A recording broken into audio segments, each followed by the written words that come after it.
Bon, ça, vous savez sûrement pas ce que c'est. Ça représente énormément de travail et je vais tout vous raconter dans cette vidéo. Mais avant tout, commençons par le commencement.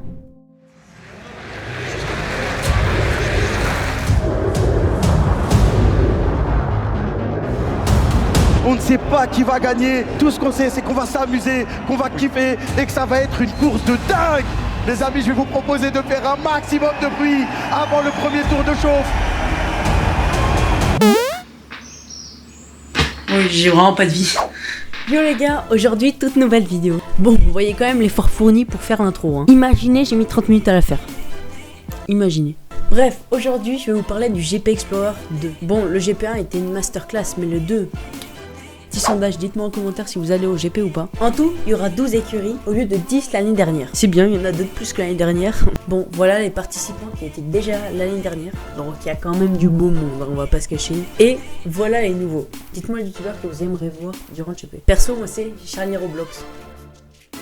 Bon, il y a des personnes qui étaient là dans le 1 et qui ne seront plus présentes dans le 2, dont Prime. Et je vais vous raconter un petit drama sur ça. Prime avait fait une vidéo où il s'exprimait à ce sujet et explique que juste après la fin du GP1, Squeezie l'avait invité pour le 2. Donc pour l'instant, la vie est belle, tout le monde est heureux, nous chantons dans la campagne. Punaise, je suis vraiment très cringe. Je vais juste suivre le texte, rien rajouter de plus. Prime commença donc à libérer des dates afin de pouvoir s'entraîner et être à son prime le jour du GP. Tout se passait bien jusqu'à ce qu'il reçoive un appel de la prod de Squeezie lui disant qu'il ne pourra pas participer au GP2. Mais pour l'instant, je pense que c'est compromis pour ta participation.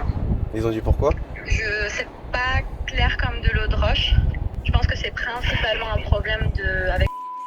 Parce que là, tout de suite, j'ai pas une solution pour cette année. Il n'a pas donné plus de détails, mais il crée injustice et fait appel à sa communauté en demandant d'écrire « Libérer l'éclair » partout, vraiment partout. Est-ce que c'est bon pour vous?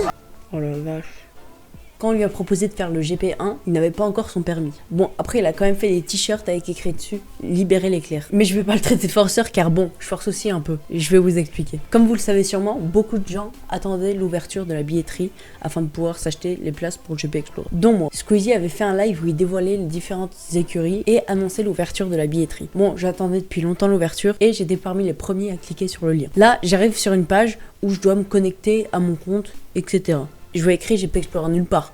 Donc je me dis, c'est un bug, vas-y, je quitte. Donc je quitte la page et en revenant sur le lien, j'étais à la 200 000e place dans la file d'attente. Il y a 60 000 places disponibles. Est-ce que c'est bon pour vous? Bon, je suis quand même resté dans la file d'attente au cas où. Et évidemment, au bout de 30 minutes, il y avait plus de place. Bon, j'avais le seum. Et je l'ai toujours d'ailleurs. Mais il fallait que je trouve une solution. Bon, si vous me suivez un peu, je pense que vous savez ce que c'est. En gros, je poste un short par jour jusqu'au GP où je dis pour que JLC m'offre des places pour le GP Explorer jour 1. Ça fait 10 jours et il m'a toujours pas répondu. Mais il voit toutes mes stories par rapport à ça. Je lui ai quand même écrit, si tu me réponds, je te fais des gosses. Je suis sacrément déterminé. Bref, je continue à faire mes shorts. Si JLC tu passes par là, n'hésite pas à lâcher un petit commentaire. J'ai vu que les shorts sur YouTube, ça rapportait pas mal d'abonnés et c'est peut-être le futur YouTube. Donc je fais moins de longues vidéos et plus de shorts. Au moins 2 shorts par semaine et une longue vidéo par mois. On n'oublie pas le petit like et le petit abonnement. Et puis moi je vous dis, tchuss!